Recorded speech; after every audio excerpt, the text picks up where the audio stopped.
नमस्कार, अपना प्रदेश उत्तर प्रदेश उत्तराखंड देख रहे हैं आप। मैं हूं आपके साथ पूजा मोहन पांडे। बुलेटिन की शुरुआत करते हुए सबसे पहले आपको बता दें, यूपी के सीएम योगी आदित्यनाथ ने लखनऊ में राजभवन में राज्यपाल आनंदीबेन पटेल को अपना इस्तीफा सौंप दिया है, क्योंकि उनका पहला कार्यकाल समाप्त हो रहा है। आपको बता दें, यूपी में 37 साल बाद ऐसा हो रहा है जब कोई सरकार 5 साल का कार्यकाल पूरा करने के बाद सत्ता में वापसी कर रही है।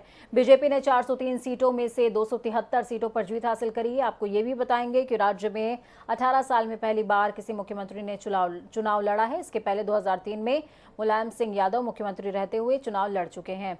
वो मैनपुरी के गुन्नौर से चुनाव लड़े थे।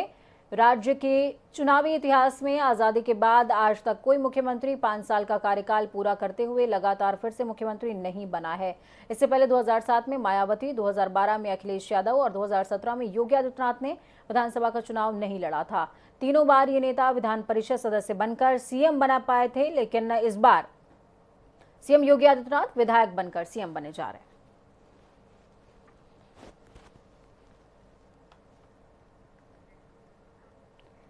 उत्तर प्रदेश विधानसभा चुनाव में भारतीय जनता पार्टी ने अभूतपूर्व सफलता के साथ विजय दर्ज की है। प्रदेश भर में बीजेपी का डंका बजा हुआ है। इस बीच आज यूपी के सीएम योगी आदित्यनाथ ने लखनऊ में पहले कार्यकाल की आखिरी कैबिनेट बैठक की अध्यक्षता की। इस बैठक में ऊर्जा मंत्री श्रीकांत शर्मा, कानून मंत्री ब्रजेश पाठक, मंत्री आशुतोष टंडन से लेकर सभी बड़े नेता और दिग्गज मौजूद रहे।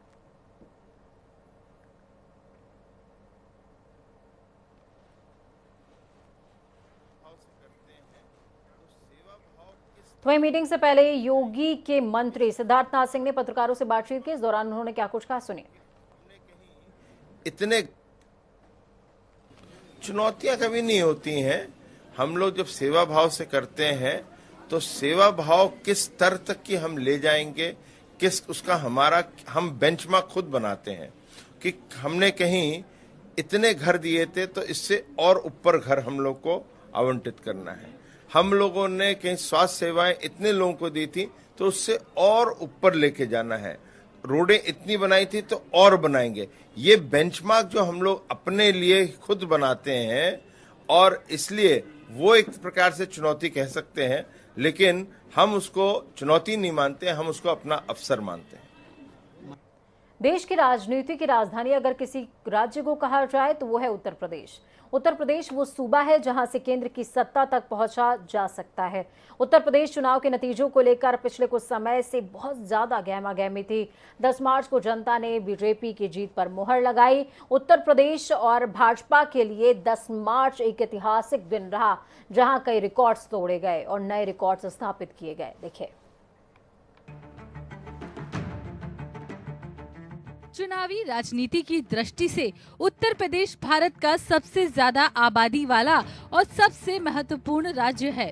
उत्तर प्रदेश के मुख्यमंत्री योगी आदित्यनाथ की अगुवाई में यहाँ के चुनाव में हुई पूर्ण बहुमत की जीत ने यह बता दिया है कि बाबा मठ के साथ साथ उत्तर प्रदेश जैसे बड़े सूबे को एक बार फिर से चलाने के लिए तैयार है।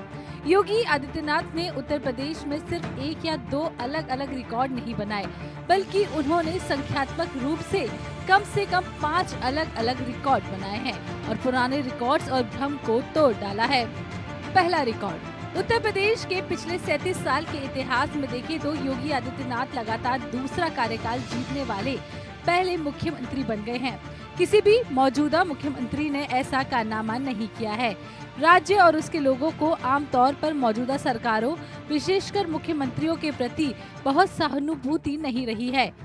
हालांकि योगी आदित्यनाथ कोई साधारण मुख्यमंत्री नहीं है, उन्होंने राजनीति में अपनी योग्यता को साबित किया है। दूसरा रिकॉर्ड, अब तक यूपी में लगातार दूसरा कार्यकाल जीतने वाले 5वें सीएम अगर कोई हैं तो वो योगी आदित्यनाथ हैं।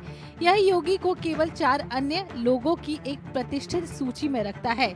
1975 में संपूर्णानंद, 1962 में चंद्रभानु गुप्ता, 1974 में हेमवंती नंदन बहुगुणा और 1985 में नारायण दत्त तिवारी। तीसरा रिकॉर्ड, उत्तर प्रदेश में अब तक 21 मुख्यमंत्री हो चुके हैं। अंदाजा लगाइए कि उनमें से कितने लोगों ने वास्तव में 5 साल का कार्यकाल पूरा किया होगा। सिर्फ 3। इसमें योगी आदित्यनाथ, मायावती और अखिलेश यादव शामिल हैं। चौथा रिकॉर्ड, योगी आदित्यनाथ ने एक और नया रिकॉर्ड बनाया है। वह सत्ता में वापसी करने वाले भाजपा के पहले मुख्यमंत्री हैं। योगी से पहले यूपी में भाजपा के 3 मुख्यमंत्री आए थे, राम प्रकाश गुप्ता, राजनाथ सिंह, कल्याण सिंह। उनमें से कोई भी दूसरे कार्यकाल के लिए सत्ता में नहीं लौटा। 5वां रिकॉर्ड, नोएडा को लेकर पूर्व मुख्यमंत्री अखिलेश यादव ने खूब भ्रम और अंधविश्वास फैलाया था। राजनेताओं के लिए नोएडा गो जोन रहा है। ऐसा कई बार राजनेताओं द्वारा कहा गया है कि जो भी मुख्यमंत्री नोएडा जाता है वो अगला चुनाव हार जाता है। हालांकि योगी आदित्यनाथ कभी भी इस अंधविश्वास के शिकार नहीं हुए हैं। 25 दिसंबर 2018 को योगी आदित्यनाथ ने प्रधानमंत्री नरेंद्र मोदी के साथ दिल्ली मेट्रो की मैजेंटा लाइन का उद्घाटन करने के लिए नोएडा दौरा किया था और अभी उत्तर प्रदेश चुनाव जीतकर योगी आदित्यनाथ ने नोएडा जिंक्स को खत्म कर दिया है। Bureau report NH 24/7।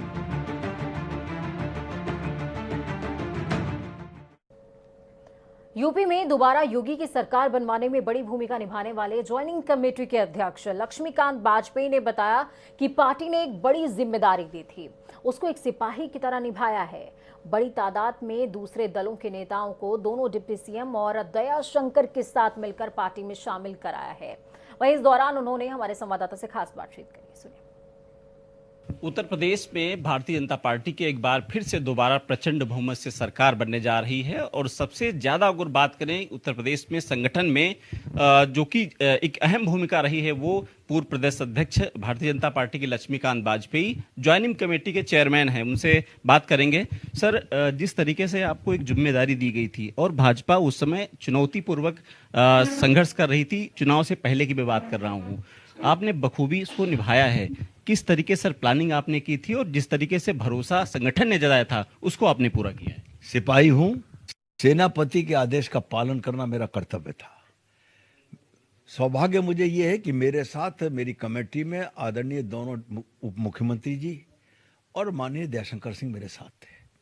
हम चारों ने मिलकर एक लाइन ऑफ एक्शन ये लिया कि पिछले चुनाव में जो सीट हारे हैं, जितनी वोट से हारे हैं, उसको कैसे सप्लीमेंट करें और कहीं कहीं अगर जातिगत इक्वेशन किसी विधानसभा क्षेत्र जिले में कमजोर है तो उसे कैसे दूर करें। कहीं पर हम पर जिताऊ उपकरण नहीं है तो उस व्यक्ति को लाए जिससे कि विधानसभा में सिर बढ़ सके। इन 4-5 बिंदुओं को तय करके हम लोगों ने काम शुरू किया और पहला का तय निर्णय यह था कि किसी कीमत पर अपराधी भाजपा में नहीं आएगा। इसको ध्यान में रखकर हमने भाजपा में ज्वाइनिंग कराई और फिर जो जहां फिट हुआ उसको हमने किया। अब इसकी हम समीक्षा, 16 लोगों को विधायक का टिकट दिया गया था। 16 में से 10 लोग जीत के आए, यानी 10 सिर इस जीत में ज्वाइनिंग कमेटी के प्रथम दृष्टया हैं। 6 लोग चुनाव हारे हैं, लेकिन 9 MLC ज्वाइन कराए हमने, जिसमें से 7 MLC स्थानीय निकाय वाले हैं, उनको अभी टिकट मिलेगा, सरकार है वो जीतेंगे। 2 MLC हमारे विधानसभा वाले, उनमें थोड़ा टाइम लगेगा। लेकिन एक तरीके से अगर देखें तो 16 और 9 25 लोग विधायक या जनप्रतिनिधि मटेरियल के टाइप के लोग थे, जिसमें से 16 लोग ट्राई हो चुके हैं। अब 9 लोग ट्राई होंगे और 9 लोग जीतेंगे तो 9 25 में से 19 लोग जीतेंगे। ये इस ज्वाइनिंग कमेटी का प्रथम दृष्टया हुआ है। अभी हम इसकी समीक्षा कर रहे हैं कि कुल पिछली बार चुनाव में किसी विधानसभा को हम कितने सारे थे, उस विधानसभा में हमने किन किन लोगों को ज्वाइन कराया और इस बार उस विधानसभा को हम जीते या हारे, कितने सारे कितने से जीते। उसके बाद उसके आगे टिप्पणी लिखेंगे कि इस ज्वाइनिंग का उसमें लाभ हुआ या कोई लाभ नहीं हुआ या नुकसान हुआ। एक चीज सर समझना चाहते हैं, क्योंकि उत्तर प्रदेश की राजनीति को और लोगों को आपने बखूबी समझा है। ये कहा जाता है कि बीएसपी का वोट ज्यादा डाइवर्ट हुआ भाजपा की तरफ, ये किस तरीके से डाइवर्ट हुआ और क्या कुछ स्ट्रेटजी रही है? देखिए, उत्तर प्रदेश संभावनाओं और समीकरणों का प्रदेश है। 4 हिस्सों में उत्तर प्रदेश की हम कल्पना यदि करते हैं तो हर क्षेत्र की अलग अलग संभावना, अलग अलग समीकरण है। जहां तक आपने अनुसूचित वर्ग या बसपा के बेस वोटर की चर्चा की है, ये मानकर चलिए कि आज की तारीख में वो बिरादरी भी राजनीतिक दृष्टि से परिपक्व है। जब उसको लगा कि हमारी नेता कुछ नहीं कर रही है, तब फिर राजनीतिक दृष्टि से वो कहां जाता। उसने अपना मार्ग चुना। मार्ग चुनने में उसके अधिकांश लोग भाजपा के साथ आए हैं, कुछ लोग सपा के साथ गए और कुछ लोग वहीं बैठे रह गए हैं। लेकिन कुल मिलाकर ये बात ठीक है कि आदरणीय बहन मायावती जी ने, अच्छा होता कि अपने इस पॉलिटिकल पॉकेट की वोट्स को किसी न किसी राजनीतिक फोर्स के साथ समय रहते लगा दिया होता तो शायद वो एक सरकार बनाने की भूमिका या सरकार में कहीं सहयोगी की भूमिका में उनकी बसपा रहती, लेकिन उन्होंने नहीं किया है, वो चूक हुई है। अब तो जिसकी दल की सरकार बन रही है वो सारे वोटर उसके हैं। कांग्रेस का तो पोस्टर ही आपने कब आधे से ज्यादा आपने ले लिया था? नहीं, आधे ज़्यादा नहीं, 3/4। और कैसे लिया था? आदरणीय बहन प्रियंका गांधी वाड्रा जी ने एक नारा दिया था कि लड़की हूं लड़ सकती हूं। शायद वो नारा देते समय ये बात भूल गई थी कि इस देश में नारी को शक्ति के रूप में पूजा गया है, दुर्गा का अवतार कहा गया है नारी को। और उससे भी अगर आगे आप बढ़ें तो बांग्लादेश के युद्ध के समय विपक्षी होते हुए भी आदरणीय अटल बिहारी वाजपेयी जी ने इंदिरा जी को दुर्गा का अवतार कहा था। तब उनका नारी हूं लड़ सकती हूं, लड़की हूं लड़ सकती हूं, ये कहने की कोई औचित्य नहीं था, लेकिन उन्होंने कहा। और उस पर उन्होंने 4 बेटियों के फोटो लगाए थे। मुझे सौभाग्य इस बात का प्राप्त है कि वो 4 बेटी, उनमें से 3 बेटियों ने भाजपा के साथ काम किया है। जो व्यक्ति अपने पोस्टर को नहीं संभाल सका संगठन, वो सीट जीतेगा। आखिरी सवाल सर है कि 10 विधायक आपने जिताऊ दिए हैं, ऐसी हालात में जब बहुत ही आवश्यकता थी भारतीय जनता पार्टी को जिताऊ प्रत्याशी की, अगर कोई जिम्मेदारी संगठन देता है या सरकार देती है तो किस तरीके से आप उसको लेना स्वीकार करेंगे? स्वीकार और अस्वीकार एक काल्पनिक प्रश्न है। कार्यकर्ता हूं, मैंने कहा था, पार्टी मेरी माँ है। माँ कभी कुमाता नहीं होती, बेटा कपूत हो सकता है। माँ जब निर्णय लेगी मेरे बारे में, जो निर्णय लेगी सिर झुकाकर स्वीकार करूंगा, लेकिन मांगने नहीं जाऊंगा। मांगता तो केवल भगवान से हूं। शुक्रिया सर। तो ये लक्ष्मीकांत वाजपेयी ज्वाइनिंग कमेटी की अध्यक्ष है और पूर्व प्रदेश अध्यक्ष भारतीय जनता पार्टी के रह चुके हैं। निश्चित तौर पे उनका कहना है कि जिस तरीके से उत्तर प्रदेश में चुनाव लड़ा गया, एक बार फिर से भाजपा की दूसरी बार उत्तर प्रदेश में पूर्ण बहुमत से सरकार बनने जा रही, इसमें कहीं न कहीं मुख्यमंत्री योगी आदित्यनाथ और प्रधानमंत्री नरेंद्र मोदी का बहुत बड़ा सहयोग है। कैमरा पर्सन रियाद के साथ अनूप सिंह, जनता टीवी, लखनऊ। भारतीय जनता पार्टी की दोबारा हुई प्रचंड जीत में सहयोगी दलों की भी अहम भूमिका रही है। अपना दल सोनेलाल की राष्ट्रीय अध्यक्ष और केंद्रीय मंत्री अनुप्रिया पटेल की पार्टी के भी 17 प्रत्याशियों में से 13 प्रत्याशियों ने जीत दर्ज की। हमारे संवाददाता तौकीर किदवई ने बातचीत करी अनुप्रिया पटेल से। उन्होंने कहा कि एनडीए ने गरीब कल्याण, विकास और सोशल जस्टिस के कॉकटेल से जीत दर्ज की है। सुनिए। भारतीय जनता पार्टी ने एक बड़ी जीत दर्ज की है, जिसमें छोटे जो सहयोगी दल थे उनकी भी बड़ी भूमिका रही है। हमारे साथ केंद्रीय मंत्री अनुप्रिया पटेल जी हैं, जो अपना दल की राष्ट्रीय अध्यक्ष भी हैं। किस तरह से देखती हैं इस जीत को? बहुत शानदार जीत है, जबरदस्त वापसी हुई है एनडीए गठबंधन की एक बार फिर से उत्तर प्रदेश की सत्ता में। उत्तर प्रदेश के चुनाव पर पूरे देश की निगाहें थी और उत्तर प्रदेश के लिए कहा जाता है कि दूसरी बार दूसरा टेन्योर किसी गठबंधन को, पार्टी को नहीं देता है उत्तर प्रदेश, लेकिन हमें दिया है, अच्छे कामों के लिए दिया है। 17 में से 13 विधायक आपके जीत के आए हैं। अपने दल की आप क्या स्थिति पाती हैं इस बार के जो सरकार बनने जा रही है? हमारी पार्टी का प्रदर्शन बहुत ही बेहतरीन है और कुछ एक सीटों पे सफलता हासिल नहीं हुई है। मुझे लगता है उस पर हम नए सिरे से फिर काम करेंगे और अच्छा, कुल मिला के बहुत अच्छा प्रदर्शन है। पार्टी कार्यकर्ताओं ने बहुत मेहनत की और उसकी वजह से ऐसा हमें सुखद परिणाम देखने को मिला। बड़ी वजह क्या लगती है? क्योंकि जो सरकार रहती है एंटी इनकम्बेंसी का ही माहौल होता है, लेकिन प्रचंड बहुमत आई है इस बार भारतीय जनता पार्टी की, दोबारा सरकार बन गई है। ऐसे में इस जीत को कैसे देखती हैं? मैं यही कहूँगी कि एक गरीब कल्याण, विकास और सोशल जस्टिस का जो कॉकटेल बना, उसने उत्तर प्रदेश के मतदाता के मन में एक भरोसा पैदा किया और उत्तर प्रदेश के मतदाता ने बहुत सारी उम्मीदों के साथ और बड़ी जिम्मेदारी के साथ दोबारा हमें अवसर दिया है। बहुत शुक्रिया आपसे बात करने के लिए। देखिए, अनुप्रिया पटेल जी हैं, इनका कहना है कि जो जीत है वो उसके पीछे की जो वजहें हैं वो लोगों का विश्वास है और लोगों ने दोबारा भारतीय जनता पार्टी पे विश्वास किया, अपना दल पे विश्वास किया और यही वजह है कि भारतीय जनता पार्टी और अपना दल ने एक बड़ी जीत उत्तर प्रदेश में दोबारा हासिल की है। कैमरा पर्सन रियाज के साथ तौकीर किदवई, जनता टीवी, लखनऊ। रुड़की के लक्सर से बसपा विधायक मोहम्मद शहजाद ने चुनाव जीतने के बाद ईवीएम पर बड़े सवाल खड़े कर दिए। उन्होंने कहा कि भविष्य में ईवीएम से अगर चुनाव हुए तो लोकतंत्र बिल्कुल नहीं बचेगा। बसपा विधायक ने कहा कि सभी राजनीतिक दलों को बैलेट पेपर पर चुनाव कराने और ईवीएम के खिलाफ एकजुट होना चाहिए। शहजाद विधायक ने कहा कि ईवीएम का दिन रात पहरा देने के बाद वो चुनाव जीते हैं। इसी तरीके से खटीमा में कांग्रेस प्रत्याशी को दिन रात पहरा देना पड़ा, जिसकी बदौलत उन्हें जीत हासिल हुई। उन्होंने कहा ईवीएम में कोई बड़ी खोट है। समझता हूं कि देश से ईवीएम गायब होनी चाहिए। बैलेट से चुनाव अगर होता तो संजय गुप्ता मैं समझता हूँ 5000 का प्रत्याशी है। 100% ईवीएम का कमाल है, ऐसा होना चाहिए। अगला चुनाव देश में बैलेट से ही होना चाहिए। मेरी 25,000 की लीड थी, वो 11 साढ़े 11 की रहेगी। मैं कैसे बनाऊं वो तो मुझे पता है। उस पर 24 कहाँ से आई वो हिसाब देना पड़ेगा। ईवीएम में खोट है, ये मैं गारंटी के साथ कह रहा हूँ। साबित करने के लिए मेरे पास कुछ नहीं है, जनता है।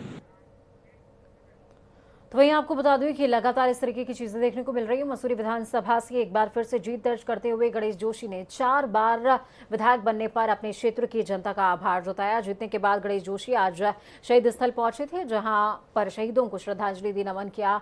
गणेश जोशी ने कहा कि आज अगर वो विधायक हैं तो इसके लिए जिन शहीदों ने उत्तराखंड बनाने को अपने प्राणों की आहुति दी थी, उनका श्रेय उन्हीं शहीदों को जाता है, इसलिए वो कभी उन शहीदों को नहीं भुला सकते। मुख्यमंत्री की दौड़ में शामिल होने वाले सवाल पर उन्होंने कहा, पार्टी ने उनको जो भी जिम्मेदारी दी है उसे वो हमेशा निष्ठा के साथ निभाएंगे। इसका 25,000 से अधिक वोट है और हमेशा वोट वो डाइवर्ट होता था, बसपा को जाता था, और इस बार किन्हीं कारणों से वो कांग्रेस के पक्ष में गया और मुख्यमंत्री जी को हार का सामना करना पड़ा।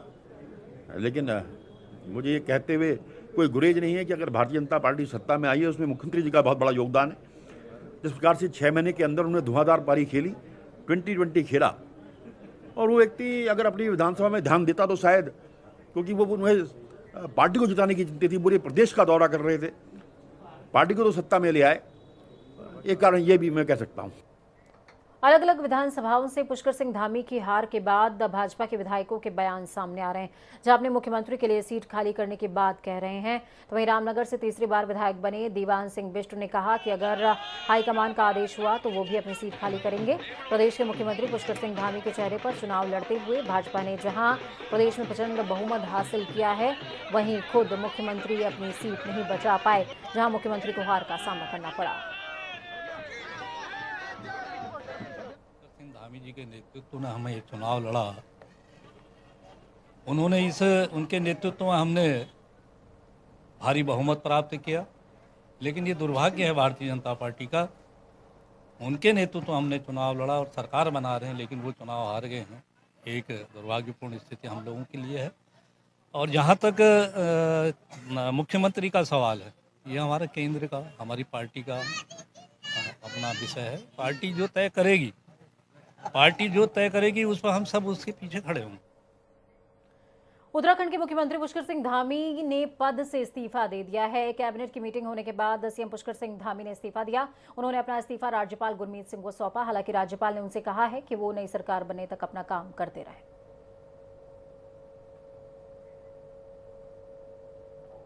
मैं अपने देश के यशस्वी प्रधानमंत्री आदरणीय नरेंद्र मोदी जी का, हमारे राष्ट्रीय अध्यक्ष आदरणीय नड्डा जी का, हमारे गृह मंत्री जी का और केंद्रीय नेतृत्व का, सबका मैं धन्यवाद करना चाहता हूं कि उन्होंने मेरे जैसे सामान्य कार्यकर्ता को यहां उत्तराखंड राज्य के मुख्य सेवक का दायित्व सौंपा था। मुझे खुशी है कि उत्तराखंड की जनता ने हमको 2/3 बहुमत दिया है और मैंने कभी भी कोई पद के बारे में या किसी दावेदारी के बारे में कभी मैंने सोचा भी नहीं है। मेरी पार्टी ने जो मुझे काम दिया था, मुझे यहाँ तक का काम दिया था, मुझे खुशी है कि उत्तराखंड की देवतुल्य जनता ने हमें अपना आशीर्वाद दिया और 2/3 बहुमत दिया। किसी को ये अनुमान ही नहीं था कि उत्तर प्रदेश चुनाव में बुलडोजर एक अहम किरदार निभाएगा। जैसे जैसे चुनावी रैलियों का सिलसिला बढ़ा, बुलडोजर भी रंग दिखाने लगा। यूपी चुनाव में पक्ष विपक्ष के नेताओं के बयानों की खूब बातें हुई, रैलियों में भीड़ की चर्चा हुई, लेकिन असली सियासी महफिल किसने लूटी? बुलडोजर ने। देखिए ये खास रिपोर्ट।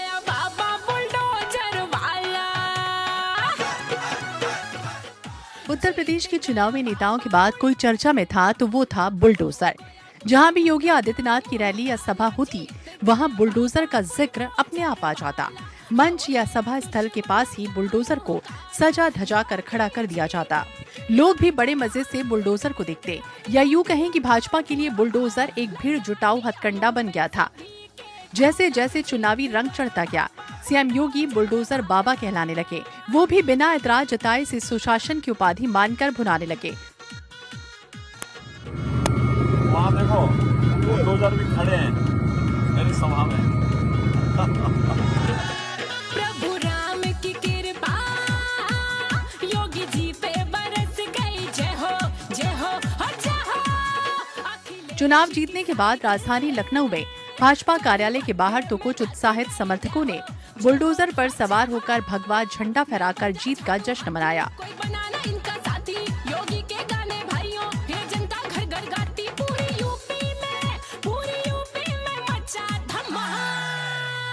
बुलडोजर बाबा के नाम के पोस्टर लगे।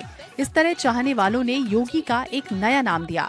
योगी और बुलडोजर का रिश्ता काफी पुराना है। दरअसल 2017 में सत्ता पाने के बाद सीएम योगी ने माफियाओं की अवैध संपत्ति पर बुलडोजर नीति का ऐलान किया था। मुख्तार अंसारी से लेकर अतीक अहमद और विजय मिश्रा की अवैध संपत्तियों पर सरकार ने बुलडोजर चलाया था। सरकारी जमीन पर किए कब्जों को उठा दिया गया था। 2022 के विधानसभा चुनाव के दौरान सपा सुप्रीमो अखिलेश यादव ने सीएम योगी को बुलडोजर बाबा कहकर तंज कसा था। वहीं चुनाव प्रचार के बीच कांग्रेस समेत दूसरे दलों को भी बुलडोजर चुभने लगा था, लेकिन योगी आदित्यनाथ ने सुशासन के रूप में इसे अपनी पहचान बना ली। Bureau report, INH 24/7। महफिल में जश्न निराला।